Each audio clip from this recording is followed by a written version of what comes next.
Tumerudi baada ya mapumziko mafupi na bado uko nami Ulama Idi Salum katika Sports AM. Mambo ni mengi kweli na tutakwenda kuangazia sasa kile ambacho pengine Watanzania wote wana Afrika Mashariki, mnyama Simba Sports Club akiwa kule visiwani Zanzibar katika mchezo wake wa mkondo wa kwanza wa nusu finali ya kombe la shirikisho barani Afrika dhidi ya Stellenbosch ya Afrika Kusini, timu ambayo ilianzishwa mwaka 2016 ikiwa leo hii uso kwa uso na mnyama. Lakini kumbuka Stellenbosch waliondosha mabingwa watetezi wa kombe hili Zamalek ya Misri kwa kuwafunga bao 1-0 kule Cairo, Misri, kabla kwenda bila katika mchezo wa mkondo wa kwanza hatua ya robo finali. Lakini kumbuka pia hata Simba mwaka 2003 waliweza kuwaondosha Zamalek. Kipindi hicho Zamalek wao ndio walikuwa mabingwa wa ligi ya mabingwa. Hivyo timu mbili zinakutana zikiwa tayari zishafanya makubwa katika ardhi ya Misri kwa kucheza na huyo Zamalek na kumuondosha, na katika vipindi tofauti akiwa bingwa mtetezi. 2003 alikuwa bingwa mtetezi kombe ya ligi ya mabingwa, lakini mwaka huu akiondoshwa na Stellenbosch akiwa bingwa mtetezi wa kombe la shirikisho barani Afrika. Tutakwenda kuungana na wachambuzi wetu kwa siku ya leo kwenda kuzungumzia mechi hiyo, mechi ambayo inasubiriwa kwa hamu sana, na mnyama Simba atafanya nini. Na ikumbukwe kwa timu za kaskazini kipindi hiki ni miongoni mwa timu ambazo zimekuwa na wakati mzuri, naweza nikasema hivyo, kwa sababu Al Ahly ya Misri pamoja na Pyramids zote kutoka pale Misri zenyewe zimeingia hatua ya nusu finali katika ligi ya mabingwa barani Afrika. Lakini timu mbili kutoka kaskazini hapa tunazungumzia Constantine pamoja na RS Berkane zenyewe zimeingia nusu finali kombe la shirikisho. Lakini kusini mwa Afrika Stellenbosch kutoka Afrika Kusini na wekundu wa Msimbazi Simba Sports Club na wenyewe kutoka ukanda huu wa Afrika Mashariki wakiwa wameingia hatua ya nusu finali. Kama kawaida tuko na mchezaji pia wa zamani wa Simba Dua Said aweze kutupa uzoefu wake katika michezo ya namna hii. Evans Malia naye tuko naye hapa. Mambo vipi Evans? Salama kabisa. Muda mrefu. Yes, Euro. Kwa mara ya mwisho. Kutoka Euro yes. Tumekutana hapa. Ndio. Muda umeenda sana. Dua vipi bwana? Safi. Kumekucha salama. Kumekucha salama. Na umepiga tai yako ile ya rangi ya mnyama. Uhakika wa kazi yako.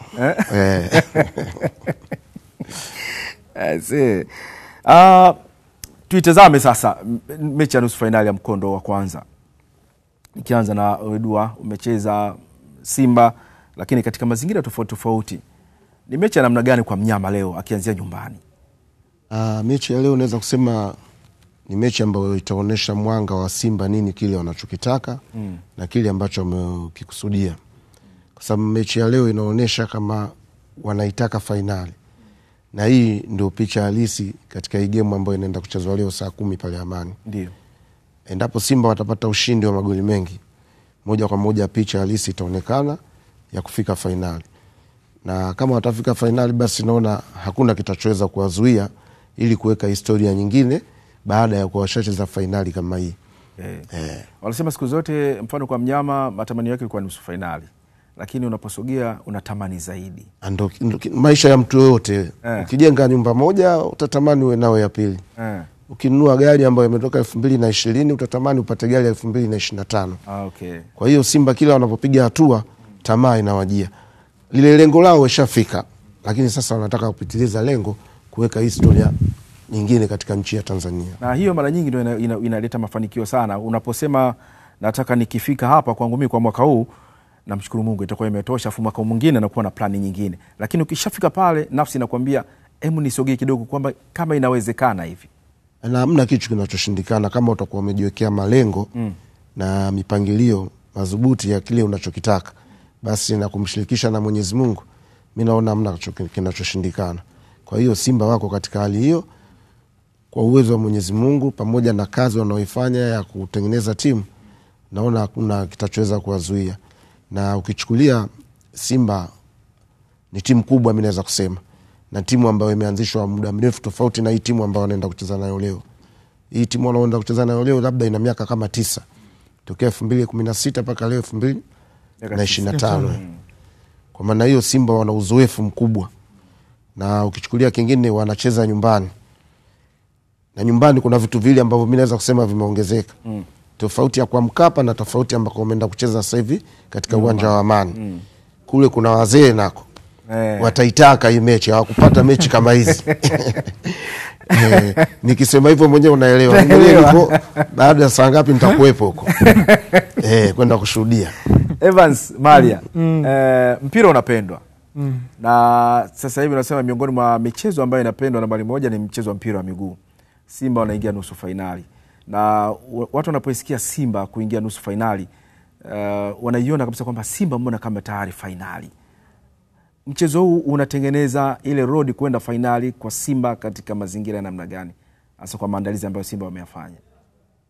Cha kwanza Simba tu ile jina la mwaka robo limeisha, sasa hivi tutawaita mwaka nusu. Kwanza hiyo ni achievement kubwa sana. Lakini ukiangalia kama karatasi, sio tu zidi ya Stellenbosch, Simba ni favorite kuchukua hichi kikombe. Simba ni ya 4 kwa ubora barani Afrika. Aliyebakia ni RS Berkane ambaye anashika nafasi ya 9 kwa ubora. Na ukiangalia anacheza na Stellenbosch ambaye ni mgeni, hakuna ambaye itarajia kwamba hii klabu kutoka South Africa itavuka group stage. Lakini wamekuwa na performance nzuri sana, wamekuwa wakigrow katika mashindano haya kila wanapocheza. Na kocha wao Baka lazima tumpe pia pongezi, pamoja hana pia historia, achievement kubwa katika mpira wa miguu barani Afrika na duniani kwa ujumla. Lakini ni timu ambayo inacheza kwa tactical discipline. Haina mchezaji mkubwa wa kusema, ukitoa yule mchezaji wa De Jong ambaye ni New Zealand. Na New Zealand tunawajua ni wazuri kwa rugby. Unaweza hata kuna mwaka walikuja hapa na Taifa Stars wanacheza South Africa 2010, tuliwafunga hapa timu ya taifa ya New Zealand. Kwa hiyo ni timu ambayo inacheza kitimu. Na unaweza kugundua hilo baada ya kuitoa Zamalek, kuifunga Zamalek kwao 1-0. Hiyo ni surprise kubwa, ambaye ni bingwa mtetezi. Kwa hiyo ukiangalia historia yao kwenye tournament, wamefungwa goli 10. Lakini goli 8 walifungwa na RS Berkane. 5 na 3 walipigwa. Kwa hiyo ukitoa mechi yao na RS Berkane, unagundua wamefungwa goli 2 tu katika mechi 6 ambazo kwenye hatua ya makundi. Lakini mpaka kufika nusu finali, umeangalia timu ukitoa zile goli 8 ambazo RS Berkane walikuwa nazidi na bado walikuwa wageni kwenye tournament, ni timu ambayo ni ngumu kufungika. Draw na Zamaleki kwa South Africa, kwenda Misri wanaweza kupata ushindi. Kwa historia tu hiyo na ya tournament, unaona sio watu wa kwa beza, ni timu, ni mechi ngumu. Pamoja kimarakatasi Simba ni favorite, na Simba analijua hilo. Nimefurahia sana Simba alivyocheza na mechi ya robo finali hapa. Walivyotoka kufungwa bao 2, wakarudi wakaweza kusawazisha. Ndio. Na kuvuka hatua ya nusu finali. Mimi kwangu naiona mechi ni Simba anaweza kupata matokeo mazuri sana kwa ajili ya Stellenbosch, kwa sababu ya ugeni wake, wana wachezaji wenye experience. Hatua kama hii pamoja Simba hajawahi kufika nusu finali, lakini wana wachezaji wenye experience mechi za kimataifa. Shomari Kapombe, Mohamed Hussein, pamoja pia Aishi Manula yuko kwenye benchi, lakini experience yake anaweza kuchangia kwa wachezaji ambao hawajaweza kuwa na experience kubwa ya kuweza kucheza. Ninao imani kwamba Simba anaweza kupata matokeo mazuri na kuweza kuwaondosha hawa na kufika finali. Emil Mpenza ambaye mimi ni favorite player ambaye kwangu kwa sasa Simba, na pia ana uwezo wa kufungua defense, anaweza kufunga maeneo yote na kutoa pasi za mwisho. Lakini tusiache kumpongeza Fadlu. Mimi sikutegemea Simba anaweza kufika nusu finali. Personally, why? Ilikuwa inajenga timu. Mwaka huu wachezaji wengi Simba, wachezaji wengi ni wageni. Karibu wachezaji wengi ambao kwa Simba walishaondoka. Wengi wameondoka. Lakini pongezi kubwa kwanza tumpe na Fadlu. Mimi na kocha mgeni pia kakutana na wachezaji wengi wageni. ameweza kufikisha Simba nusu finali, hatua ambayo Simba ilikuwa kwa muda wa misimu karibu yote amecheza katika hatua hizi za mashindano ya CAF Confederation na CAF Champions League hajawahi kufika, lakini ameweza kuifikisha Simba nusu finali. Wachezaji ni wageni na ameweza kufika hapa, lakini naona kwa jinsi ambavyo mbinu zake Simba anavyocheza, naiona ataweza kuyazibu Stellenbosch leo hii katika uwanja wa Amani. Dua, mechi hizi mmecheza, pressure inakuwa namna gani mnapofikia mnahitaji mechi ambayo mnaanzia nyumbani, mnahitaji msingi mkubwa magoli kabla ya kwenda mechi ya marudiano? Pressure si inakuwa kubwa sana tofauti na mechi ambayo mnaanzia ugenini? Pressure inakuwa kubwa, lakini ile pressure ni ya muda tu. Ni ya muda kutokana na kazi ambayo mtaifanya pale uwanjani. Kwenye dakika mimi naweza kusema kuanzia ya kwanza mpaka ya 10 pale kweli panakuwa na pressure. Na ile pressure uishe mapema endapo mtapata bao la mapema. Kwa sababu mnapopata bao la mapema tayari mnatengeneza confidence ya kusema bwana hawa sisi tunawaweza. Na wakati nyinyi mnasema tunawaweza, wale na wenyewe huwa wanaingia pressure ya kusema tujaribu kuzuia yasiingie mengi. Kwa sababu hawa wako kwao leo. Umeona? Kwa maana ile pressure baada ya dakika 10 huwa inapotea. Sema mechi kama hizi Simba endapo watapata nafasi wanatakiwa wazitumie. Kwenye mechi international game kama hizi kupata nafasi 5 au 6 inakuwa si rahisi. Na siku zote unapopata nafasi dakika za mwanzo, ukifunga goli moja utegemee la pili linakuja, na la pili likija utegemee la tatu linakuja. Kwa maana hiyo wakitumia nafasi mapema na uhakika Simba wanaweza kuondoka na ushindi mzuri ambao utaweza kuwasaidia hata watakwenda kucheza mechi ya away. Na nimejaribu kuwasoma ile timu, nimeona ni timu ambayo inajaza watu wengi katikati. Kwa information unaona kama wanacheza 3-5-2 ambapo wakinyang'anywa mpira unaona wanajaa kama watu 5 katikati. Sasa na kwa kuwa Simba naweza kusema ina mawinga wazuri, wakiwatumia watu wa pembeni na hakika wanaweza kupata magoli ya mapema. Kwa sababu wanapobaki watu 3 na Simba wana advantage ya mtu kama Mpanzu ambaye anaweza kupunguza watu 2 3, sema tu kikubwa bado nalia na wale wachezaji wa katikati kujaa pale wakati Mpanzu yuko pembeni. Na ndio maana uliona hata juzi kati Shabalala alipopiga cross, Mkwala ni mchezaji mmoja ambaye hachezi sana mbali na ile 18. Harakati zake sio nyingi sana lakini anaanza. Kwenye tukio yote utamuona kashafika. Sasa pale wanapokuwa watu 3 4 wanashambulia, hata unapoanguka mpira ya loose ball akitokea mtu mwingine anakuja na score. Kwa hilo nimeona kama Simba watalitumia, na hakika paka kipindi cha kwanza hawezi wakakosa si chini ya bao 2 kipindi cha kwanza. Tumeona ukicheza na Zamalek hawa Dua. Ukiangalia zile mechi zote mbili walivyocheza na Zamalek kule Afrika Kusini na nyingine ambao wamecheza pale Cairo, haonekani kama wanatisha hivi. Yaani wapo wanacheza ule mpira, lakini ukiwatazama unajua kuna timu ambayo unaitazama unajua kabisa hawa jamaa wana madhara, hawa jamaa wana kasi, ama hawa jamaa wana mbinu wanakwenda. Lakini kuna timu ambayo unaitazama unaona tu mpira unagongwa, unaenda unachezwa, unarudia, mara umepigwa juu. Yaani hakuna ile formula kamili ya kusema kwamba hawa jamaa hatari sana katika hili. Umezungumzia hapo kujaza watu wengi eneo la katikati kwa upande wao, lakini bado wanaonekana hata katika kufunga si kwamba timu ambayo inatisha sana. Ukiwatazama katika kucheza na walivyokuwa wanacheza na Zamalek na Simba ni timu tofauti. Na siku zote timu ambayo inakuja kucheza na timu ambayo hawakucheza nao, inawezekana kocha wao naye akabadilisha mbinu ya uchezaji. Sipishani sana na mwenzangu hapa, maneno anaongea ni timu ambayo ukiiona unaweza kuiona kama nyepesi, lakini ni timu ambayo inacheza kitimu. Wanapopata mpira si watu wa kubutua sana, wanajaribu kutembea na mpira. Umeona? Kwa maana ukicheza na timu kama hiyo vile vile unatakiwa uiogope. Sio kwa sababu nyinyi mnacheza home basi mkajiamini watu wenu wa nyuma wakawa pungufu. Siku zote timu inayokuja kucheza away sana huwa wanatumia mipira ile ya kushambulia kwa kushtukiza tu. Sasa kama endapo mtakuwa mmetoka, na tukitizama beki zetu tunajua pale kuna Hamza, sijajua kama Chama leo anaweza kuanza au vipi. Kwa hiyo pamoja na kuwa tunacheza home, tusijaribu kubweteka kwa kuwa tuko home. Tucheze kutokana na principles za mpinzani unaocheza naye. na wenyewe watakuja na mbinu kutokana na wamesoma Simba inachezaje. Yawezekana wewe ile mechi na Zamalek ikawa tofauti kubwa ya game ya leo. Okay. Evans Malia, wakati unafungwa 5 niliwatazama hawa na RS Berkane. Mechi ambayo ilifanyika kule Morocco. Ni timu ambayo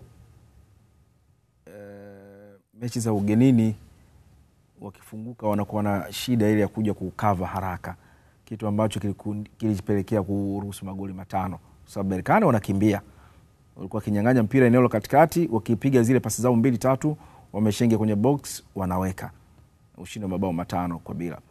Unawatazama leo mechi ya ugenini wakidefend zaidi ama wakifunguka? Na niliangalia mechi ile ya RS Berkane, walikuwa wanapigwa counter attack, wakifanyiwa counter pressing, wakilose, na kweli Berkane walikuwa wanawa expose, na ukiangalia goli nyingi ni baada ya kunyang'anywa mpira. Berkane wanafanya quick attacking transition, wanaweza kuwakuta. Ukiangalia goli zao nyingi walizofungwa karibu 3-4. Sasa ni jambo ambalo wamejifunza, na sidhani kama watakuwa tofauti kama walivyocheza na Zamalek. Cheza low block, wanaanzia mita 20 mpaka 30, wanakaa kwenye goli yao na wanasubiri kupokonya mpira na kufanya counter attack.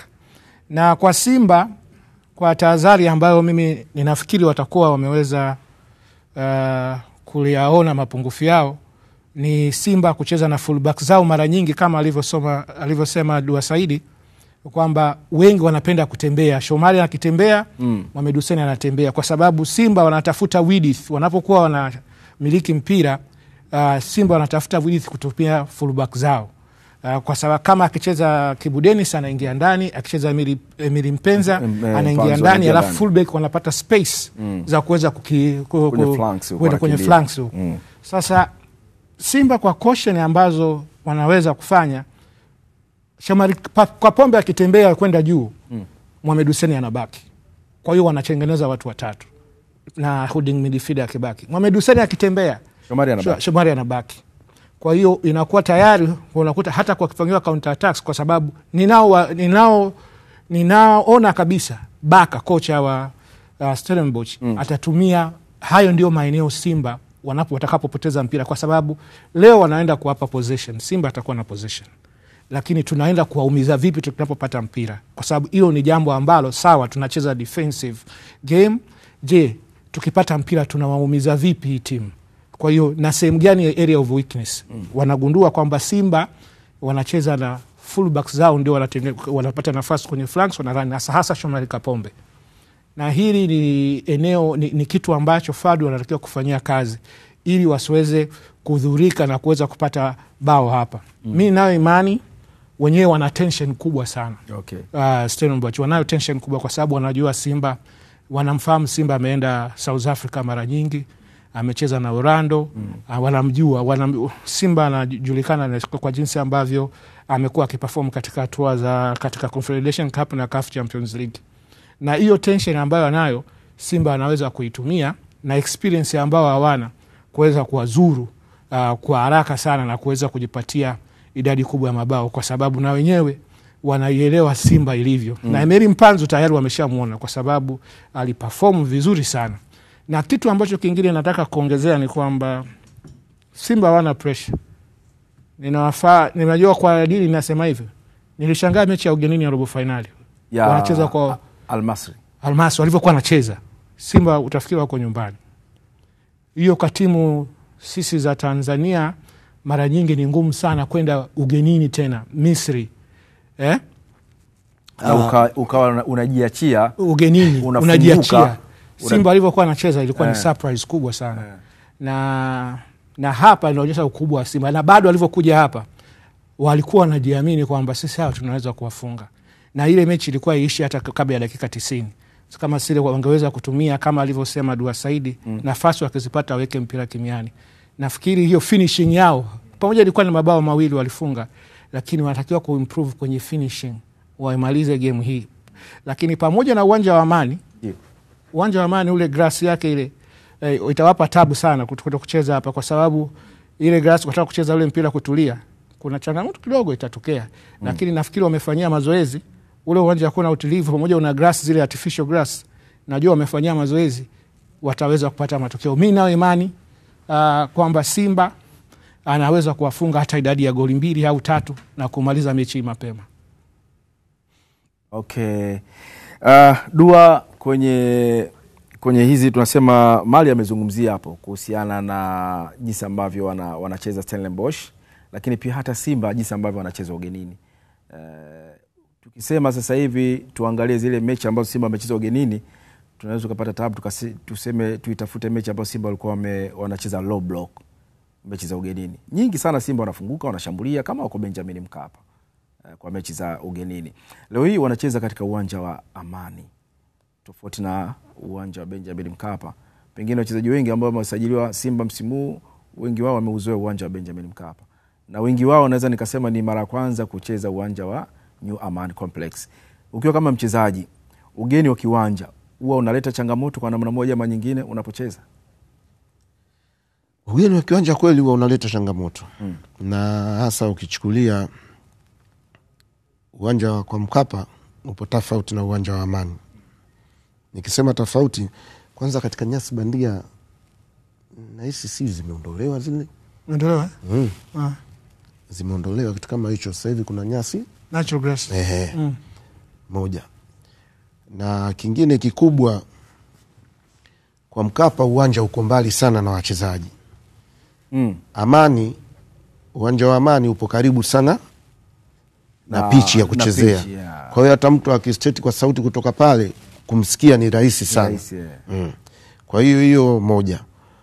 La pili, naweza kusema kwa wachezaji ambao wengi wa Simba hawajacheza sana pale Amani. Lakini hiyo bado itakuwa sio sababu. Sababu kubwa itakaweza kuwabeba wachezaji, naweza kusema ni uzoefu. Kwa sababu hata hivyo viwanja vya nje wanavyoenda kucheza vinakuwa si viwanja vyao ambavyo wamecheza labda zaidi ya mwaka. Lakini wameweza kuperform, na hasa tukichukulia mechi ya mwisho ambao walicheza kule Masri. Ile mechi Simba walikuwa wamalize kule. Lakini kutokana na kutokutumia tu zile nafasi, ndio ilibidi sasa waje waimalizie game nyumbani. Na kwa leo kidogo kutakuwa na tension kwa sababu Simba washazoea kumalizia mechi nyumbani. Karibuni 2-3 hivi. Kwa hiyo hii sasa wanaanza home. Na unapoanza home unatakiwa kidogo ujiwekee akiba. Na akiba inakujaje? Ni kutumia nafasi ambazo Simba leo watazipata katika hii mechi na kuweza kujiweka katika nafasi nzuri, hata watakapoenda kucheza mechi ya marudiano tayari wawe na akiba kibindoni. Na uzuri wa Simba kama tunavyosema, Simba ni timu ya kuchezea. Hata watapoenda South Africa bado wataendelea kucheza kutokana na idadi walopata ya mechi ya leo. Tumeona Simba walipocheza na katika hatua ya makundi na Sfaxien kule, Simba walishambulia mwanzo mwisho. Wakacheza na Ali Tripoli Libya pale, Simba walishambulia mwanzo mwisho. Mechi za ugenini hizo. Wakacheza Angola, Simba wakashambulia pale mwanzo mwisho. Wamecheza na Al Masri, Simba wameshambulia mwanzo mwisho. Wakacheza na Constantine ya Algeria, Simba pia wakawa wanashambulia. Hakuna mechi ambayo wamecheza low block. Hakuna. Yaani zote Simba wao wanashambulia mwanzo mwisho. Ukija Benjamin Mkapa ndio kama kawaida, ndio nyumbani tena wanakwenda kumaliza. Timu inayocheza namna hiyo ugenini, yani hawachezi low block. Tofauti na timu ambazo tumeziona zikija hapa Benjamin Mkapa kucheza na timu za Tanzania, asilimia kubwa wanacheza, wanaweka watu wengi sana nyuma. Ile ni mpango wa mwalimu au kuto kujiamini na timu, ama unakuwa tu ni mpango tu wa timu kwamba tukienda ugenini sisi tucheze, tujihami tu, tupaki basi tupate alama moja, watu tukifungwa sizidi magoli 2. Tena umenikumbusha jambo hapo. Katika hatua ya makundi hakuna club ilikuwa iko kwenye top 10 katika timu bora barani Afrika. Simba Confederation Cup anazidi timu nyingi sana. Yani na approach hiyo ambayo umenikumbusha anayotumia ni kwa sababu timu zote ambazo Simba anakutana nazo amezishinda mbali. Hayupo ambaye yuko top 10. Na ndio maana approach ya Fadlu imekuwa hivyo. Angecheza Champions League, Simba asingecheza hiyo approach. Asingekuwa na hiyo approach kwa sababu unakutana na Mamelodi, unakutana na Al Ahly, huwezi vuma, unakutana na Wydad Casablanca, huwezi kucheza hivyo. Kwa hiyo aina ya timu ambazo alikuwa anakutana nazo zina tactics, zina change. Sio katika mashindano ya knockout unacheza kwa discipline. Ni tactical discipline, unajua huyu inacheza naye na mzidi experience, na mzidi yani experience, uzoefu katika mashindano hayo. Wachezaji wangu wana experience kubwa kuliko hawa. Kwa hiyo unakwenda na hizo timu nyingine, timu hizo zinamhofia Simba na wenyewe zinajua hatuwezi kupishana na Simba, kwa sababu Simba ana uwezo mkubwa na ana experience ya kucheza Champions League, ana experience ya kucheza CAF Confederation Cup, ana kila msimu anaishia robo finali. Hiyo timu uwezo ukaenda wewe ukaamua kupishana nayo, hata kama hiyo ya Al Masry iwe timu yoyote ambayo angecheza nao, kasoro RS Berkane, kasoro Zamalek, ambazo Simba angecheza, Simba usingekuwa na approach hizo. Okay. Kwa hiyo mwalimu anaangalia ni jinsi gani anacheza. Ndio maana Stellenbosch ukimwangalia anajua mimi ni mgeni, siwezi katika mashindano haya, wenyewe wako kwenye ndoto.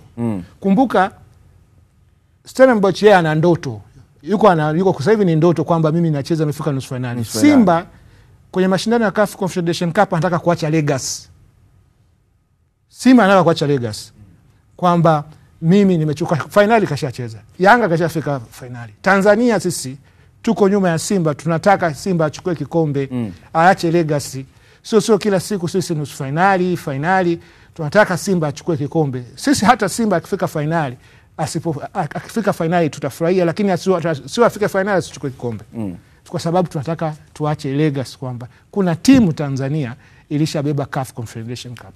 Okay. Kwa hiyo hapo moja kwa moja tunapata picha kwamba kutokana na timu ambazo Simba ameziacha mbali, anakutana nazo. Kwa hiyo game ambazo anacheza away, mnyama anajiona kama yuko Benjamin Mkapa.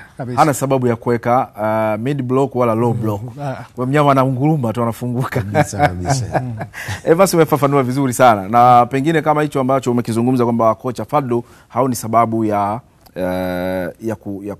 kupaki basi, wakati anaocheza nao anajua kabisa hawa wote anawaweza. Na hata ukileta picha kipindi ambacho Simba anacheza ligi ya mabingwa msimu uliopita, kuna baadhi ya mechi unaona kuna kipindi mnyama alikuwa anajiweka katika majani madogo, yani anaweka basi na yeye kwanza kutokana na mkubwa mwenzake jinsi ambavyo anacheza naye. Dua, hii historia ya Simba katika michezo ya kimataifa, wachezaji wa kigeni ambao wanakuja kucheza Simba, anakuja kusajiliwa Simba, anaambiwa kwamba timu hii ishaingia robo finali pengine mara 5 mara 6. Hii inampa nini kichwani kiasi ambacho katika michezo ambayo Simba anacheza sasa ya kombe la shirikisho inamfanya ajitume mara 2 yake au mara 3 yake? Anaona kama ana deni hivi kama wachezaji. Hii inakuingia kwa kiasi gani? Kwanza anapenda kuongezea kingine katika masuala ya Simba kucheza hizi mechi. Hii mechi ya mwisho unakumbuka hata yule kocha wa Masri Al-Masry aliwahi kusema, akasteti kusema bana, hivyo nyinyi hapa mnacheza mashindano haya mnasubiri nini? Kombe la shirikisho. Mashindano yenu ligi ya mabingwa. Kule, kwa sababu sijaona kitu ambacho kinaweza kuwazuia kuto kuchukua ubingwa. Na ukitizama maneno yake aliyosema ndio yanapita mle. Kwa sababu baada ya game kuisha yule kocha alikaa akaangalia ile Simba jinsi ilivyocheza. Mwenyewe alisema kabisa, kama mtoshindwa kuchukua ubingwa mwaka huu basi sidhani tena kama mtachukua. Kwa sababu alitizama zile timu ambazo zipo katika hii kombe na uwezo wa Simba walioonyesha. Sasa sidhani, labda ni wao wenyewe tu. Na kama wachezaji watasema sasa tunataka tufanye kazi. Mimi nahisi hakuna timu ambayo watawasimamisha Simba.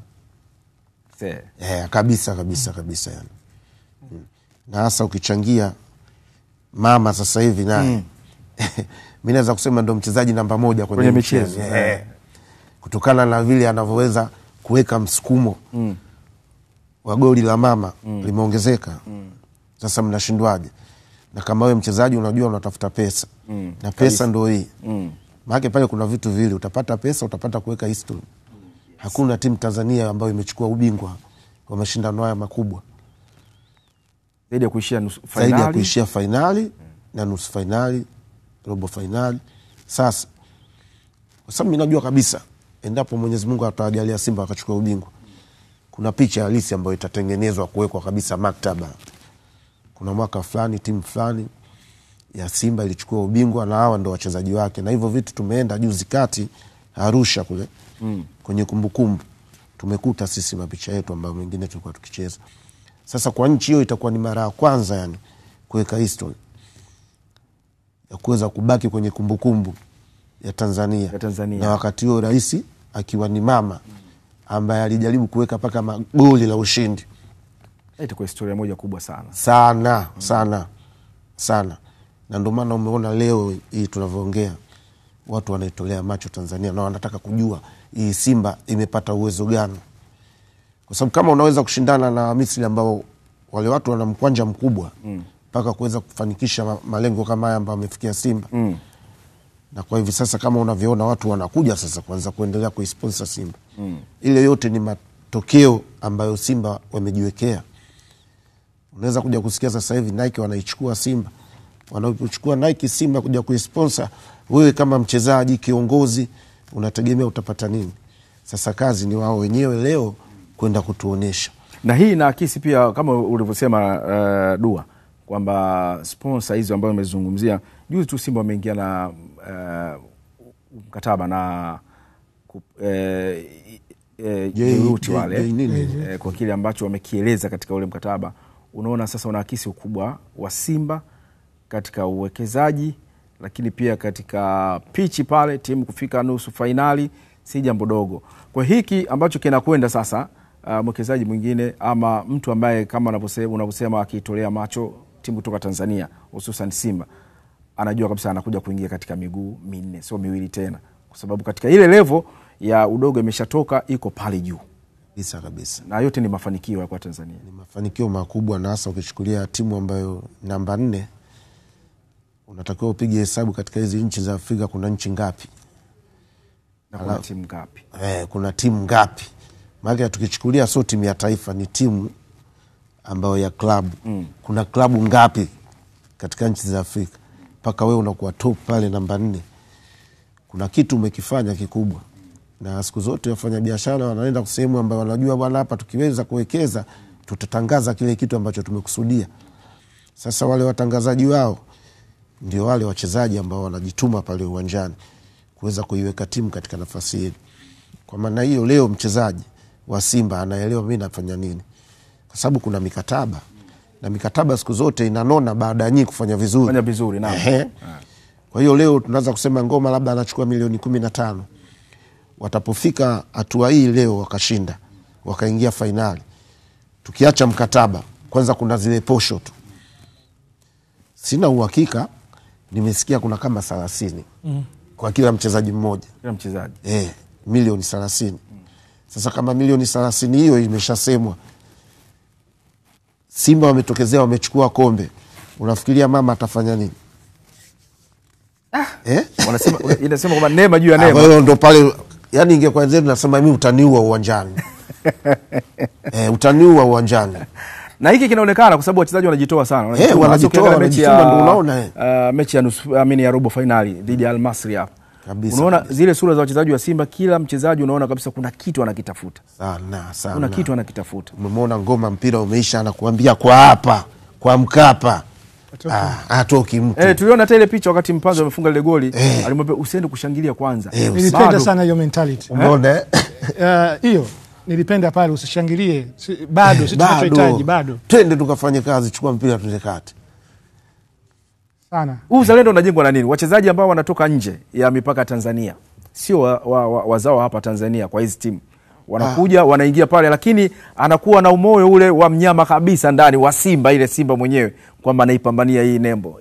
Uzalendo mimi naweza kusema kwanza unajengwa kutokana na mafanikio ya timu. Mmenichukua mimi labda kutoka Ivory Coast. Unasikia kabisa maana Simba washacheza finali ya CAF. Simba washapita robo finali. Sasa wa Simba paka wamekuja kunichukua mimi, natakiwa niwafanyie nini? Kwa hiyo pale moja kwa moja inakuingia kwenye moyo, unakutana na ule umoja wa wachezaji. Kwa hiyo jambo lenu linakuwa hili moja. Na siku zote hawa wachezaji wanaotoka nje si kama ndo wanakuja wamalizie hapa, wako sokoni wale. Na unajua hapa ndo kwenye soko lenyewe. Simba wakiingia wakicheza fainali, unafikiri ulimwengu mzima utakaa unatizama hii Simba imefika fainali, mtu angalie ni wachezaji gani ambao tunaweza kuwachukua kuja kuleta katika vilabu vyetu. Kwa hiyo ni biashara moja kubwa sana ambayo wachezaji wenyewe, na siku zote bwana, kama una malengo huwezi kukamilisha kile ulichokitaka. Tunamwona huyo au kama wale wote wamekuja wanajua wako sokoni. Leo kama inawezekana analipwa milioni 20 na Simba, lakini akitokezea yule akichukuliwa labda na timu yote Everton nini, ataenda kuchukua si chini ya 80 mpaka 100. Kwa hiyo utafanyaje? Anafanya kazi ndio ile.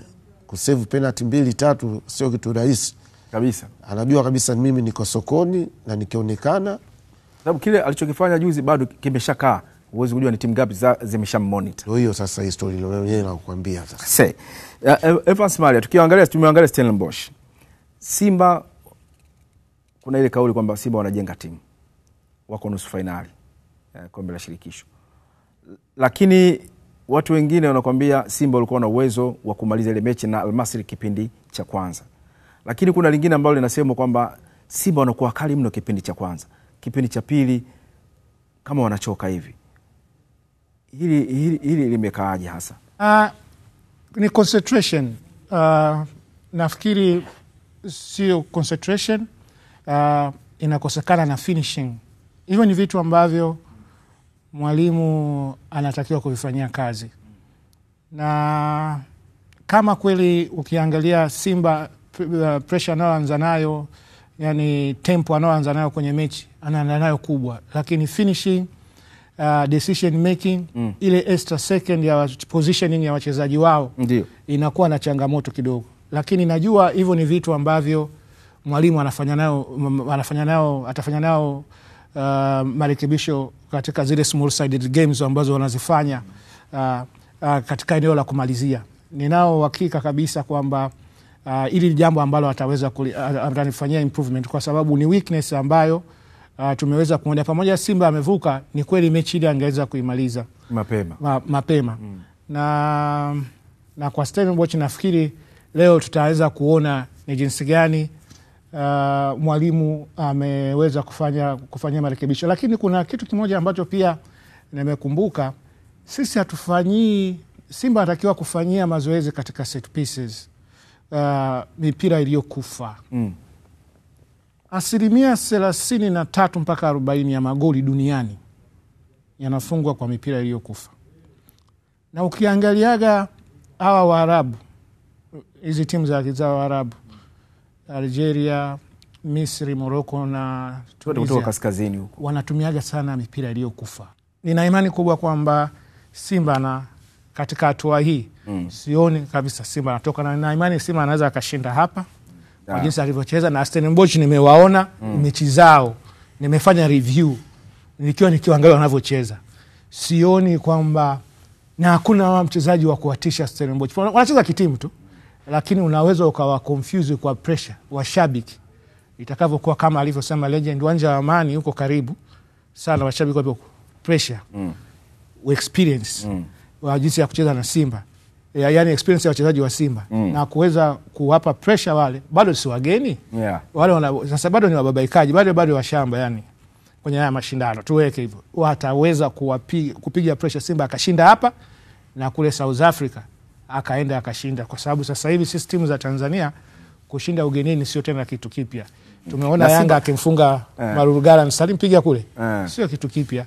Kwa hiyo Simba anaweza akapata. Mimi naona kabisa Simba anacheza finali. Kwangu mimi naona, sioni Stellenbosch anaweza akamtoa Simba. Sioni, yani sioni kabisa. Sioni. Ndio anasema inshallah. Sio kwa sababu mimi ni Mtanzania. Au mimi napendelea, sioni kwa uwezo ambao unaweka kwenye makaratasi na wanavyocheza nimewaangalia, sioni. Mpira pia unadunda, lakini haudundi kwenye matope. Sioni, sioni kabisa. Na Dua, mwanzo umezungumzia, umesema sijui kama Shemalone atacheza ama vipi. Tukizungumzia safu ya ulinzi wa Simba, kama itacheza wale waliocheza siku ile na Al Masry, Shamu Karabwa, Abdulrazak Hamza, Shomari Kapombe, Mohamed Hussein, unne ule wa nyuma, una mashaka na sehemu yote katika ulinzi wa wachezaji wale wanne wa nyuma?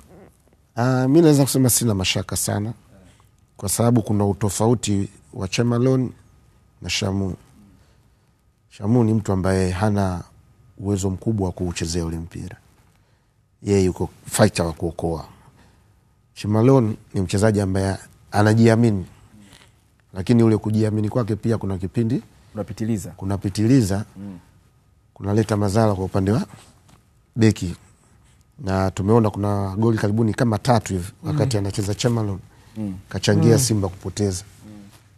Sasa kuna vitu viwili wana utofauti jinsi ya kucheza pale nyuma, lakini kutokana na timu ile ambayo nimeiona, hizi beki ambazo zimetuwakilisha katika karibuni mechi 3 au 4 bado wana uwezo mkubwa sana wa kucheza na wale watu. Sema tu kupunguza sometimes zile square pass. Square pass ni pasi moja mbaya sana ambayo adui endapo akiupata. Ni pasi ambayo akiupata anaenda kuface goal moja kwa moja. Lakini penetration pass ni pasi ambayo inaenda mbele.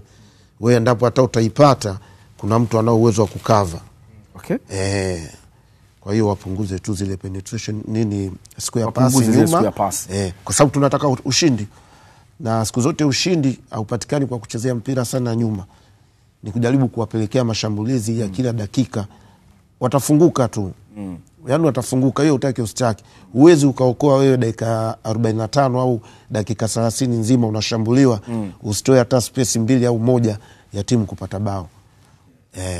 Na kingine nimekumbuka na tactical wakiwa wanacheza, ili Emery Mpanzu awe bora, Simba sio kuna jinsi ambavyo timu tactical zinacheza. Unacheza pasi, lakini ukija kumpa pasi Emery Mpanzu, unampa pasi Emery Mpanzu akiwa 1v1. Ana uwezo wa kumchomoka. Pasi unacheza kwa Kibu Denis. Unapiga pasi kwa Kibu Denis, unapiga pasi kwa labda kwa Ngoma, lakini ukija kumpa Emery Mpanzu 1v1, kwa nini? Hakuna mchezaji ni mzuri kwa 1v1 katika klabu ya Simba kama Emery Mpanzu. Kwa hiyo unaamini kabisa ninapokwenda kumtupia, nikimpa kwenye situation ya 1v1, huyu anaweza kumwacha mchezaji huyu, lakini sio kila wakati Simba wanampa labda, inakuwa kazi rahisi sana kwa Simba kwa sababu lazima Emery Mpanzu ataleta madhara. Na hicho ni kitu ambacho timu nyingi zinachana. Ninapokwenda kucheza mpira kwa Emery Mpanzu, kwa sababu key player wa Simba ni Emery Mpanzu. Ndio. Kwa hiyo mnapocheza sasa, hiyo ni tactical approach wanavyocheza. Unapocheza mpira, unapokwenda kumpa Emery Mpanzu, unadanganya, unapiga, kwa sababu kipa wenu si yule. Akienda kupewa mpira, mara nyingi awe katika 1v1 situation, kwa sababu Emery Mpanzu una uhakika kabisa kwamba akiwa na mchezaji 1v1 anamtoka. Kwa hiyo inakuwa ni advantage, lakini kila kiwa unampa pasi, so tu atupeani pasi tu kwenye mpira hivi. Unapokuwa unampa kila labda amekaa sehemu kama watu 3. Pamoja anaweza akajitoa, lakini unamrahisishia kazi ili awalete madhara zaidi. Alafu kuna kitu kingine kwa Fadlu. Kama game ikitokea kama Simba bado hajapata matokeo, usifanye like substitution, Mkwala kwa Ateba au Ateba kwa Mkwala. Sijaona akifanya pressure mcheza na double striker. Inaweza ikatokea situation labda hatujui, Simba tayari hawajapata goli. Lakini ukifanya, kuna mara nyingi namuona anafanya like substitution Ateba na Mkwala. Lakini ikitokea game ngumu, au ukiona una kila kitu, tupa wawili, unacheza na double striker pale, kwa sababu ni uhakika kabisa wale watakuwa compact, watabana pale. Itakuwa Mkwala verse 4 au Mkwala verse 4, na height pale inaweza ikawa changamoto. Ipi hapo Simba wakianza na double striker au wakianza na single striker, ipi inakuwa ni bora zaidi kwa Simba? Inakuwa bora kwa sababu unakuwa na midfield, unakuwa watatu kwa watatu. Kwa hiyo ni kwa sababu ni mfumo ambao umetengenezeka, kwa sababu ina involve mfumo wa single striker inatakiwa a lot of running. Kwa sawa, running, una line kushoto, una line kulia, una line yani kila wakati. Na zile midfield za Simba, Kibu Denis na Emery Mpanzu wanaingia katika zile half space ambazo zipo. Lakini na midfield zinatakiwa kufanya running. Ni huo mfumo wa 4-3-3 ni mfumo ambao unahitaji a lot of running. Haitaki wachezaji ambao, ndio maana wanapotea wakina Ozil, ngoja samani na rukia huko. Wakina Modric, kwa sababu inahitaji kurun zaidi. Ndio maana ni mifumo hiyo mingine kuna wachezaji ambao siwezi wapo hawawezi kuicheza hata duniani huko, wanapotea hawawezi kuicheza mfumo wa namna hiyo. Kama namba 10 wewe ni running zako ni chache. Ni mpira umebadilika, umesha evolve, umekuwa tofauti. Kwa hiyo hilo ndio maana inaletaga changamoto. Inaleta advantage kwake, lakini kama timu unaiweza, unamiliki, umeshindwa, unapiga, unaweka tena another striker, mnacheza na double striker, mnateka advantage. La kama Simba ikishindikana, kama uwezo kujua dakika 60 70 imeenda, unapata unaweza kucheza na double striker kuongeza nguvu, kuwapin tena zaidi ili tuweze kupata matokeo. Ile robo finali ya kwanza kule walianza na Ateba, Simba na Al Masry. Hii hapa walianza na Mkwala. Na kule Ateba alikuja kutoa dakika za mwisho kabisa. Lakini hapa Mkwala nafikiri alimaliza, kama alitoka dakika za mwisho sana. Lakini Ateba hakucheza kabisa. Hii mechi ya hapa. Ateba hapa hakucheza. Ateba hakucheza kabisa. Kwa hiyo hata leo Dua unamuona mwalimu pengine Fadu akianza na Dese Mkwala pale mbele akisimama peke yake, na nyuma yao akiwa akina Kibu Dennis, akina Ahua pamoja na Elim Panzu. Kutokana na kocha jinsi alivyo na tunavyoendelea kumsoma, mimi nahisi itaanza ile timu ambayo ilianza game ya hapo ya nusu finali ya pili. Sema siko mbali na mwenzangu. Sijajua kocha wetu ana uoga wa kufanya sabu. Kuna wakati unaona kabisa kuna mchezaji fulani anahitajika kufanywa sabu. Lakini atatoka yule ambaye wenyewe hamkumtegemea. Au unakuta karibuni dakika zinakwenda bado labda dakika 10. Ndio anakuja kufanya sabu, wakati timu pinzani washatia zaidi ya watu 5 ambao wanakuja kuongeza nguvu. Kama na Al Masry nusu finali ya ambayo ilifanyika hapa Benjamin Mkapa. Hata kule ilikuwa hivyo. Waliingia labda watu 2 siwi au 3. Hapa alitoka Mohamed Hussein, akaingia mlinzi wa kushoto yule. Afu akaja akatoka tena. Ilifanya sabu. Nishangaza sana pia hiyo. Mbona? Yaani katika kufanya sabu ukutarajia kama angetoka Mohamed Hussein. Kwa nini? Yaani leo unashangaa, kuna sana unashangaa. Yaani kuna wakati anafanya sabu ambazo ni hata watu wa nje hamtegemei, lakini bado hatuwezi kumuingilia na kazi yake. Lakini wana uzito kidogo wa kuogopa kufanya sabu.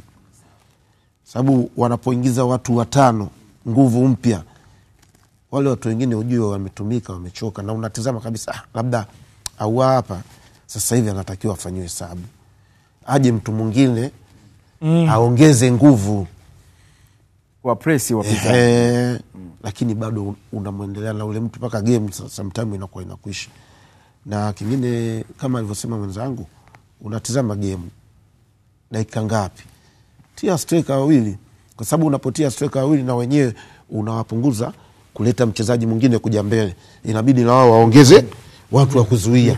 Kwa maana wanapoongeza watu wa kuzuia, tayari na nyinyi kule mmepata nafuu ya watu kuja kuwayateki.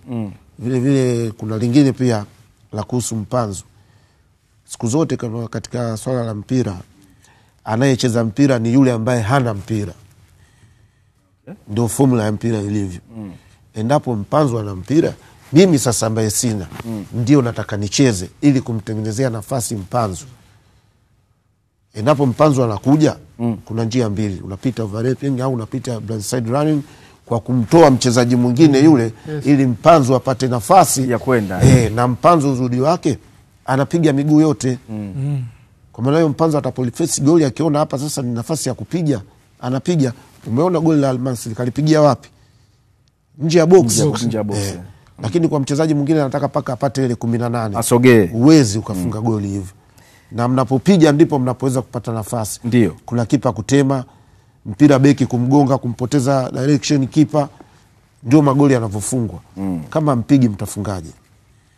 Okay, kuna tunazungumzia mechi hiyo hapa. Kuna wachezaji, kuna watu walikuwa wanasema angetoka fulani pale na fulani wameshachoka kutokana na kasi walianza na kipindi cha kwanza. Lakini kama Dua ulivyozungumza kwamba hawakutolewa, akatoka Mohamed Hussein, akatoka na Fabrice Ngoma. Atoka nafasi yake akachukua Awesu. Sasa kipindi kile cha pili dakika za mwisho kabisa.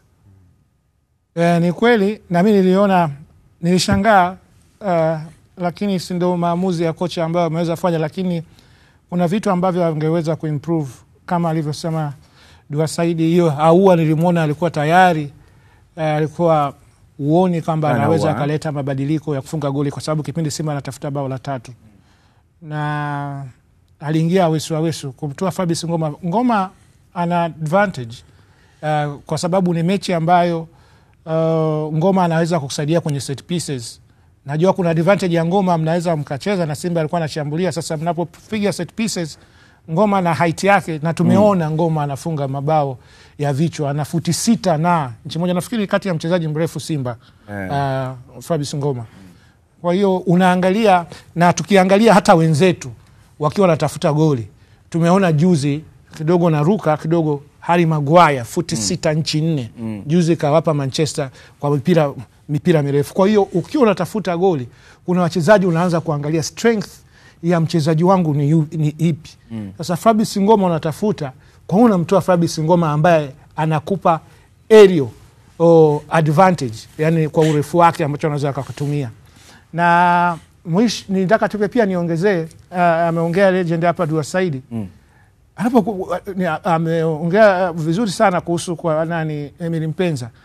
Yule unatakiwa kama anavyofanya Messi wa Barcelona, watu nafikiri wameona. Ndio. Unamtengenezea space, huyu anafanya overlapping, anafanya, kwa sababu yule unamtengenezea space, mwingine una run huko, yeye anapata nafasi, kwa sababu Emily Mpenza ndio key player Simba. Yule anatoa mazao, anapiga kushoto, anapiga kulia. Hata goli alipofunga lile eneo lilikuwa ngumu, kwa sababu yeye paka anajitafutia, anafinya na kwenda huko, anakwenda huko. Lakini kuna mchezaji ambao wana maamuzi mazuri. Kuna mchezaji anajua katika engo aliyokuepo anaweza akajaribu na yakaleta madhara kwa timu pinzani, kama alivyofanya Eli Mpanzu ile goli ambalo alifunga la kwanza. Amepewa pasi, kuna walinzi takriban 3 wa Al Masry, alichofanya akausogeza kidogo, akajaribu kama anapiga akatani chenga ya kwanza, akajaribu. Na hicho ndio kitu ambacho katika mechi hizo na mechi zijazo za Simba, mchezaji wenu ambaye bora mnamtengenezea, ambaye anasemaje hana mpira, tengeneza space run huku ili apate, kwa sababu Mpanza ana madhara na pasi ya mwisho anatoa. Yani ni mchezaji, ni kati ya mchezaji mimi kwangu ni mchezaji bora sana ambaye Simba wamemsajili msimu huu kwa uwezo wake sana. Yani unaona difference ambayo akiwepo. Na hata hivi majuzi wakati wanacheza mechi nilikuwa nasema Simba huyu wampumzishe, kwa sababu ni mchezaji ambaye atawapeleka finali, kama leo akiweza atawapeleka nusu finali, na anaweza akawapeleka wakachukua kikombe. Ni Emily Mpenza. Okay. Yes. Dua 93 ile Simba wanaingia finali ya kombe la CAF, ulikuwepo?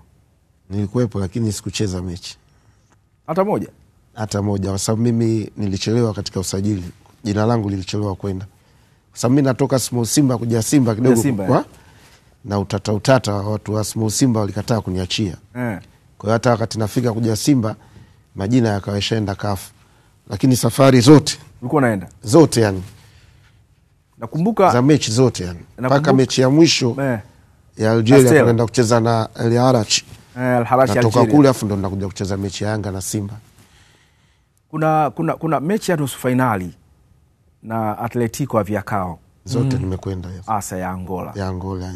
Katika mechi za CAF Simba ambazo walicheza katika msimu ule, ile ndio ilikuwa kwangu mechi ngumu sana kuishuhudia. Na Kanka Wemba, akina Bravo, akina kuna Libenge Abinio Amanal, sio mchezo. Ile tunasema kikosi cha Kibadeni kile, ilikuwa ni wachezaji wenyewe wanajiambia tupambane, kwa sababu ni timu ambayo watu hakuidhania kabisa kama ingeweza kufika hatua ya finali ya michuano ile ya CAF. Kikubwa mimi naweza kusema, na wote mlikuwa wazawa, kuna motisha fulani pia ulikuwepo. Na kweli walikuwa wazawa ambao mimi naweza kusema kwa kipindi hiki wapo wachezaji wanacheza, lakini leo tukimtafuta marehemu Edward Chumila kwa mastreka sasa hivi sija kumpata mtu kama yule, au marehemu Ramazan Leni kiungo yule. Kuna watu wamepita, watu wamepita sana. Kwa hiyo kulikuwa na chachu fulani iliwekwa, kama tunavyosema sasa hivi goli la mama. Kipindi kile mfadhili ambaye alikuwa Hazim Deuji aliweka kukisema kitu ambacho kidogo watu kiliwaingia na kuwafanya yani kujenga nguvu ya ushindani katika zile mechi. Kulikuwa na ahadi ya kila mchezaji atapewa Kia. Wakati huo Kia ndio gari ambayo habari ya mjini hapa. Kama una Kia wewe una gari wewe kama tajiri. Kwa hiyo ile ahadi ya Kia ilikuwa chachu chai maharage. Ilikuwa chachu pia ya kuongeza ushindani katika zile mechi. Na naweza kusema hata mwenyewe aloahidi Kia alifikiri labda timu haiwezi kufika, lakini kila siku timu ilikuwa inasogea inapata hatua. Nakumbuka wale Atletico waliwatoa Gor Mahia ya Kenya. Gor Mahia ilikuwa ni moto kwa utia mbali Afrika Mashariki. Wanasema wanakwenda kucheza na Simba ya Tanzania. Lakini miongoni mwa kashikashi kubwa ambazo Simba walizipata ni hiyo mechi ya kule Angola. Ya Angola. Na kipindi kile ndio ilikuwa timu za kwanza kwenda Angola. Sababu Angola ni nchi ambayo ilikuwa na vita. Tumeenda kule bwana, hivi vifaru unavyoviona vinawekwa kama hapo Kigogo, sijui yani tena vimetundikwa juu. Kule mnavikuta mitaani kabisa, watoto wanavichezea. Lakini ile pia haikuwa tishio sana, sababu tulijua tumeenda kufuata nini. Kapiga sana mbungi sana. Mwisho wa yote tumewatoa wale watu waamini. Sasa na hilo naona ndio linaenda kutokea leo visiwani. Na ndio hiyo tunasema ile historia ya wachezaji ambao wanasajiliwa Simba wanaambiwa kwamba 93 hii timu ilifika katika hatua hii katika mashindano haya, lakini Simba bahati kombe likaondoka. Kwa hiyo inajenga ile mentality kwa wachezaji wajitoe kuipambania. Watengeneze picha ambayo na wao watakuwa na familia zao au watu wengine bwana 2025 tumechukua sisi ubingwa. Hakuna histi kwenye maisha kama mchezaji, hicho ndo kikubwa. Kabisa. Na mimi narudi tena, kama Simba Mwenyezi Mungu akiwajalia akichukua kombe, basi chini ya wachezaji 5-6 Simba watauza. Wanaondoka, sio wanaweza, wataondoka tu.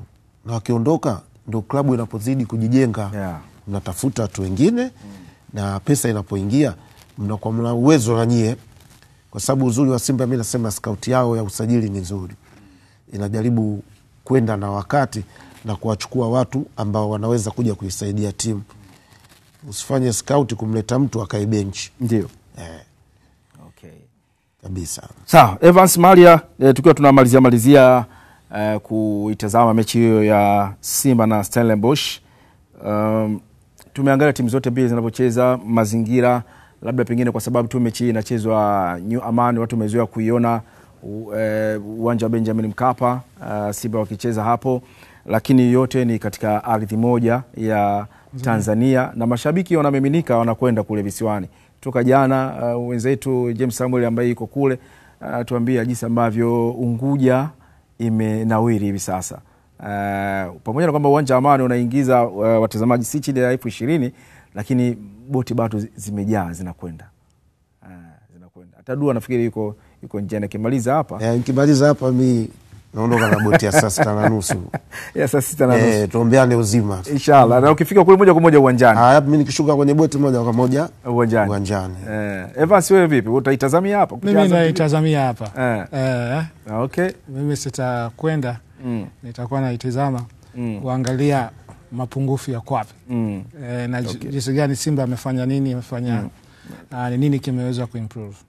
Lineup ya Simba unaitazamia itaanza ile pia kama iliyomaliza na Al-Masry? Ninafikiri consistency ya lineup ni kitu bora sana, inatengeneza chemistry. Kwa jinsi ambavyo wamecheza mechi ya mwisho hapa, Shomari Kapombe, goalkeeper Kamara, inatengeneza kwa sababu eneo la ulinzi nafikiri sioni mwalimu kwa nini atinke na amuingize Chemalon leo, kwa sababu tayari ile wameshaelewana. Kama kuna mapungufu wanafanyia mazoezi. Ndio. Nafikiri lineup pia ambao wamecheza mbele, Mkwala, nampenda sana Mkwala, ni ana work rate kubwa sana. Mkwala running kila mahali. Dese Mkwala kila mahali, ana run kushoto, ana run kulia, akipoteza mpira kaba. Emiri Mpenza, hiyo tumemwongelea, ni outstanding. Ngoma napenda anavyo composure yake anapotoa mpira eneo la ulinzi, pasi zake. pass. Napenda sana anavyocheza. Yuko very cool anapopikwa mpira, anapoza mpira. Ninafurahia sana anavyocheza. Au ile mechi ya kuwa na alikuwa na pressure kubwa, naweza nikasema, kwa sababu ndio mashindano kwa anacheza katika hatua hiyo. Kwa hiyo bado ni mgeni. Nafikiri tension aliyokuwa nayo, hakuwa na performance nzuri sana Ahoua, lakini nafikiri ataanza leo nyumbani, kwa sababu ile kama tension ilikuwepo, unajua inaweza ikakufanya lose concentration ukiwa na tension. Lakini nafikiri leo aendelee kucheza, aendelee kuanza. Nafikiri sidhani kama kutakuwa kuna mabadiliko. Mohamed Hussein na Shomari Kapombe, hiyo ni given. Wale hakuna jinsi. Ndio kama Simba ya kina Dua mwaka 93, Kasongo Athumani Mgaya upande wa kulia, upande wa kushoto alikuwa anacheza Toa Hamidu na Uriega. Kali sana wale watu kabisa. Kina Joji Masatu. Joji Masatu alikuwa anacheza na pacha wake pale Fikiri Magoso. Fikiri Magoso, Hussein Masha, George Lucas. Namba pale alikuwa anacheza sometime China. Pale mbele kulikuwa na Malota, Edward Chumila, Abdul Ramadhan Mashine. Hatari sana. Wako Tom. Timu imetimia. Simba ile, alafu ilikuwa sababu wachezaji wa sababu walikuwa wanajulikana kabisa. Wawazidi wawili. Ile sababu ya kipindi kile. Lakini timu tunayo hata ya sasa hivi timu ipo. Wakati kipindi kile anatoka Fikiri, au Fikiri alikuwa anaanza Godin Naswile, Scania. Godin Naswile, Scania Mlimba. Au Deo Mkuki. Deo Mkuki anachukua namba 3 au namba 2. Sawa. Na tumeitazama sana Simba na Stellenbosch. Sasa tuangalie Constantine na RS Berkane. Constantine Simba washacheza nao. Mechi hapa Simba alishinda 2. Na kule Simba alifungwa 2-1. Watu wengi wa Simba mashabiki wanakuambia bora tukutane nao Constantine, sio RS Berkane, kwa sababu sijui alishacheza nao. Lakini inawezekana Simba wakacheza na RS Berkane pia wakapata matokeo mazuri tu. Dua, unaona ni Simba wakiingia, kama Simba watafanikiwa kuingia finali, mshindani pekee ambaye kidogo hata hawezi kuwanyima usingizi wana Simba kati ya Constantine na Berkane? Constantine. Wale Berkane wana uzoefu. Unajua unapocheza na mzoefu, mzoefu siku zote ana mbinu nyingi. Yaani mshabeba ile kombe. Na kashachukua kombe. Na kashachukua kocha kwa Florai Benge. Kashachukua Super Cup. Yaani pia alimfunga. Kwa hiyo wale alimfunga. Finali wanaijua. Mtu ambaye amezoea kufanya kitu fulani. Simuona leo hapo. Mimi hapo ukinileta leo naweza nikasema mbele nyuma mbele. Kwa sababu hiyo ni sehemu yako. Kwa hiyo na wale Berkane washachukua ubingwa si chini ya mara 2. Unapokutana nao wale wanajua finali inachezwa vipi, inachezwa namna gani. Mpira sometimes hauchezwi tu ndani ya uwanja. Kuna vingi tu ambavyo vinahusika na mchezo, kuanzia maandalizi na mpaka kuja katika pitch. Sasa unategemea leo unaenda kucheza na mtu ambaye akachukua kombe zaidi ya mara 2, wewe ndo first time unakwenda, itakusumbua. Kwa hiyo ni bora wale Constantine wale, na hakika ndo na sisi tutatangaza ubingwa.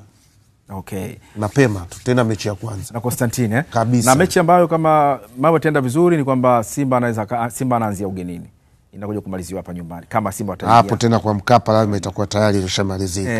Sasa sijui wazee watakuwa wamemaliza hapa wazee wa kimila sasa wataungana. Unajua hii mechi ya leo hii ndio itatoa picha ya finali ya Simba. Hii game ya leo hapa Unguja hiyo tunayokwenda kutizama ndio itatoa picha ya finali ya Simba. Na Simba akifika finali, mimi nasema hakuna wa kuzuia. Itakuwa history kwa mara ya kwanza Simba kuchukua ubingwa. Evans, ninaungana na Dua. Berkane wanakimbiza sana katika uwanja wao wa nyumbani. Sitaki RS Berkane aende kwa sababu yuko kwenye top 10 ya klabu RS Berkane. Simba 4 yeye wa 9. Huyu Constantine hayuko hata kwenye 20 bora. Sasa lazima ukubali kucheza Simba. Mimi nataka acheze na Constantine. Kwa hiyo nitakuwa na support Constantine leo wakicheza na RS Berkane. Nitakuwa Constantine, nataka wapate ushindi.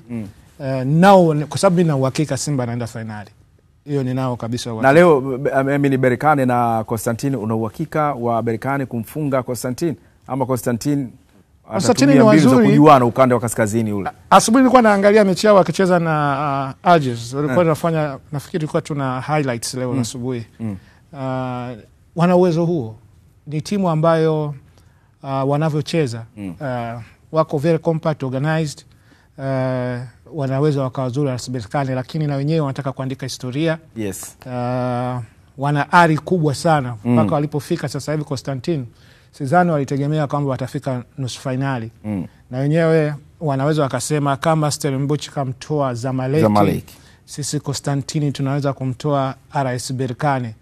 Kwa hiyo watakuwa wanacheza sana kwa nguvu. RS Berkane wenyewe wanashabeba, kwa hiyo kuna ile ari inakuwa tofauti na timu ambayo hawajawahi kupata chochote. Pamoja wana experience, lakini naye jua kwamba kwa jinsi Constantine amekuwa akiimprove kila mechi ambayo amecheza mpaka kufika nusu finali.